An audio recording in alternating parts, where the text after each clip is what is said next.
Why is there so much hype around becoming a flight attendant? Let's talk about it. Because boy, oh boy, do I have some thoughts. The biggest is that there is not as high a barrier to entry in order to get this position. You don't need to have any type of degree, any specific degree to pursue becoming a flight attendant. So a lot of people in different stages of their lives are able to completely pivot and come into this career. Now, do airlines prefer some skills over others, like great customer service, communication skills, things like that? Yeah, of course. But at the end of the day, if you have a strong resume, which you can have by tailoring your resume to each specific company, you can get through their ATS system, you can get to a face-to-face interview, and from there you can get a job with the company. The next biggest one is, of course, the travel benefits. And so many people, especially like Europeans, say that Americans are not well traveled, that we don't ever travel, and this and that. A lot of the time, they are completely disregarding the fact that it's incredibly expensive to travel outside of the US. So if you're a flight attendant, your company is literally paying for you to travel. You're getting paid while you're there. And then they also get you a hotel while you are in these layover cities. Now, while I have been incredibly honest and vocal about how the pay is really bad at first, it does scale every year because it is a unionized role. Even for airlines like Delta that don't have a union, they still follow the same pattern as the rest of the airlines, where each year you get a step increase in your pay. And the 401k benefits for being a flight attendant are usually really good. It's not uncommon for mainline airlines to have a 401k match by the company that is like 8%,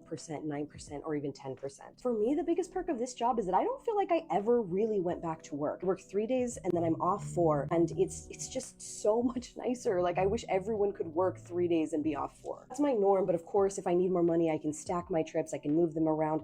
If I'm burnt out and I need time off, I have a lot more flexibility in my schedule than a traditional 9 to 5. And then, of course, the biggest one, I'm sure that everyone knows that there's a lot of people on social media that overly glamorize this job. But the thing is, there are really times when it is like that, where it's just getting a great crew and getting to go out on this amazing overnight, or even in some random like podunk town, and all of a sudden you just find something really cool to do with this crew that you might not ever see again. So you build these really amazing memories quite quickly. I also have no idea who my boss is. They're not over there on my back constantly like micromanaging me. I come to work, I do my job, I do it well, I take pride in what I do, I take care of the customers, and then I get to enjoy my nice overnight. That's it. To the other flight attendants that are on my page, please tell us what you enjoy about being a flight attendant, because I know that a lot of times we also do focus on the bad, myself included, quirkiness, the this and that. But what do you love about it? Because I know that so many of us struggle, especially when we're still like barely making it and the money's bad and you're like, should I stick around?